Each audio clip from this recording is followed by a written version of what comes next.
எல்லாருக்கும் பொங்கல் நல்வாழ்த்துக்கள் சொல்றேன். இந்த வருஷம் நம்ம எல்லாருக்காக ரொம்பவே முக்கியமான வருஷம். எல்லாருக்கும் தெரியும் இந்த வருஷம் தான் நம்ம எல்லாருக்கும் voting இருக்கு, எலெக்ஷன் இருக்கு.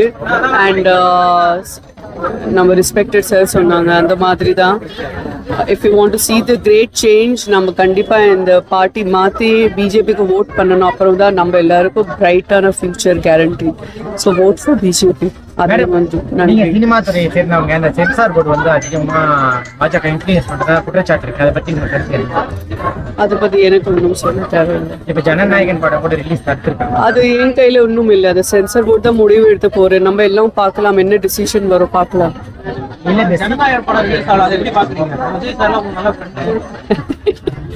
எல்லாமே இந்த கட்சியில் எல்லாமே ஃப்ரெண்ட்ஸ் தான். ஸோ பார்க்கலாம். படம் எல்லாம் எதிர்பார்த்துட்டு இருக்காங்க, மக்கள் எல்லாம் எதிர்பார்த்துட்டு இருக்காங்க. ஸோ பார்க்கலாம். நன்றி. அது சொல்லலாம், அப்புறம் சொல்லிக்கிறேன். சாருக்கு ஏதாவது கேளுங்க ப்ளீஸ். நான் யாருமா? நீங்க சார் மாதிரி ஜாம்பாவன் ஸ்டேஜ்ல இருக்காங்க, நீங்க எனக்கு இந்த மாதிரி கேள்வி கேட்குறீங்க சார்? எங்க மாவட்ட தலைவர் ஒரு சில பதில் சொல்லுவார். மாவட்ட தலைவர் கேளுங்க. ஆமா. மோடி பொங்கல் கொண்டாடுறீங்க, அவங்க திராவிட பொங்கல் கொண்டாடுறாங்க. என்ன இது யுத்தமா? இது திராவிட பொங்கல் சொல்றதே ஒரு மாயை தான். அது திராவிடம் சொல்றாங்களே தவிர என்னைக்காவது ஒரு இந்து பண்டிகைகளுக்கு வாழ்த்து சொல்லியிருக்காங்களா? அது ஒரு முதல்வர், எல்லாருக்கும் சமமாக இருக்க வேண்டிய ஒரு முதல்வர் ஒரு சில குறிப்பிட்ட மதத்திற்கு மட்டும்தான் அவர் முதல்வராக வாழ்த்துக்களை மற்ற பண்டிகைகளுக்கெல்லாம் சொல்றாங்க. இந்து பண்டிகைகளுக்கு வாழ்த்துக்கள் சொல்வதில்லை.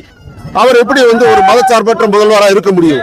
மதச்சார்பற்ற முதல்வர் சொன்னா எல்லா பண்டிகைகளுக்கும், எல்லா இந்துக்களுக்கும், எல்லா கிறிஸ்தவர்களுக்கும், எல்லா இஸ்லாமியர்களுக்கும் வாழ்த்து சொல்லக்கூடிய ஒரு முதல்வராக இருந்தால் அவரை நாம் ஏற்றுக்கொள்ளலாம். அவர் ஒரு குறிப்பிட்ட மதத்திற்கு மட்டும் சொல்லிட்டு மற்றவங்கள மதவாத கட்சின்னு சொல்றாரு. அவர் தான் மதவாதம் பண்ணிட்டு இருக்கார். இந்து பண்டிகைகளுக்கு எல்லாருக்கும் வாழ்த்து சொல்லட்டும் அவர் முதல்ல, அதன் பிறகு நம்ம சொல்லுவோம். அதே போல இன்றைய தினம் நீங்க சொல்றீங்க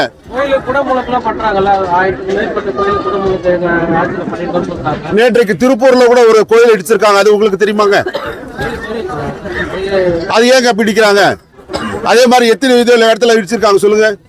அது இந்து கோயில்களை மட்டும்தான் குறிவைத்து இந்த கேடுகட்ட அறநிலைத்துறை அப்படின்ற ஒரு துறையை வச்சுக்கிட்டு இந்துக்களுக்கு எதிராகவும் இந்து கோயில்களுக்கு எதிராகவும் செய்யக்கூடிய ஒரு இந்து அறநிலைத்துறை, கேடுகட்ட அறநிலைத்துறை இன்றைய தினம் தமிழ்நாட்டில் இருக்கு. அது நீங்க ஒரு விஷயம் புரிஞ்சுக்கணுங்க. இந்து அறநிலையத்துறை எந்த விஷயத்துல நீங்க முதன்மையானதா இருக்குன்னு சொல்றீங்க சொல்லுங்க, நாங்க சொல்றோம்.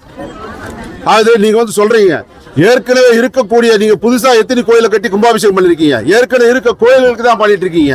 புதுசா ஏதாவது கோயில் கட்டிருக்கீங்களா? நீங்க இருக்கிற கோயில்களை இடிக்கிறது தான் உங்க வேலையை வச்சிருக்கீங்க. காங்கிரஸ் பாத்தீங்கன்னா இடி, அதுக்கப்புறம் சிபிஐ இந்த வரிசையில சென்சார் போர்டையுமே ஒரு மிரட்டக்கூடிய ஒரு ஆயுதமா பயன்படுத்துறாங்க, குற்றச்சாட்டு வச்சிருக்காங்க. அது ஒரு தவறான ஒரு புரிதல் தான் நான் சொல்லணும். இதே பராசக்தி படத்துக்கு கூட சென்சார் போர்டுல அவங்க மறு திருப்பி ஒரு அப்ஜெக்ஷன் சொல்லியிருக்காங்க. சொல்லி அவங்க மறு திருப்பி டெல்லிக்கு இது போயிருக்காங்க, அப்பீல் போயிருக்காங்க. ஸோ இவங்க அதை செய்யாம இவங்க அந்த இதுவை மறு திருப்பி இது பண்ணிட்டு அதுக்கு கோர்ட்டுக்கு போறாங்க. ஸோ அப்ப அவங்களோட உள்நோக்கம் என்ன?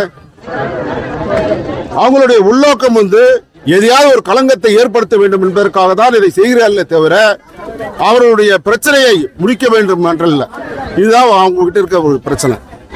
முதலமைச்சர் கூட ஆதரவா ட்வீட் பண்ணியிருந்தாரு. ஆனா பாஜக சார் முதலமைச்சருக்கு ட்வீட் பண்றதுக்கு அது எந்த அடிப்படையில் அவர் பண்றாருன்னே தெரியல எனக்கு. அது அவருடைய படம் மட்டும் இல்லைங்க. இது ஒரு சரியான ஒரு புரிதல் இருந்தா பராசக்தி படத்துக்கு இந்த குரல் கொடுத்துருக்கணுமா இல்லையா?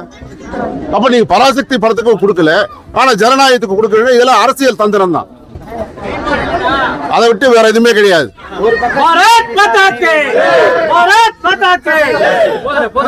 பக்கம் சிபிஐ விசாரணை, மறுபக்கம் சென்சார் நெருக்கடி கொடுத்து விஜய் கூட்டணிக்குள்ள கொண்டு வர முயற்சி. இன்றைய தினம் நான் சொல்றேன், அது நீங்க கரூர்ல நடந்த சம்பவத்துக்கு சிபிஐ என்கொயரி கேட்டது யாருங்க? சிபிஐ என்கொயரி கேட்டதே நீங்க. அதுக்கப்புறம் மறு திருப்பி வந்ததுக்கு அப்புறம் சிபிஐ என்கொயரி வச்சு நாங்க பண்றேன்னு சொல்றீங்க. சிபிஐ ஒரு தனிப்பட்ட அமைப்பு, புரியுதுங்களா? சிபிஐக்கும் இந்த பாரதிய ஜனதா கட்சிக்கு எந்த விதமான தொடர்பு இல்லை, அரசுக்கும் தொடர்பு இல்லை. இதை வந்து தெளிவா புரிஞ்சுக்கணும். சிபிஐன்றது ஒரு தனி அமைப்பு. நன்றி.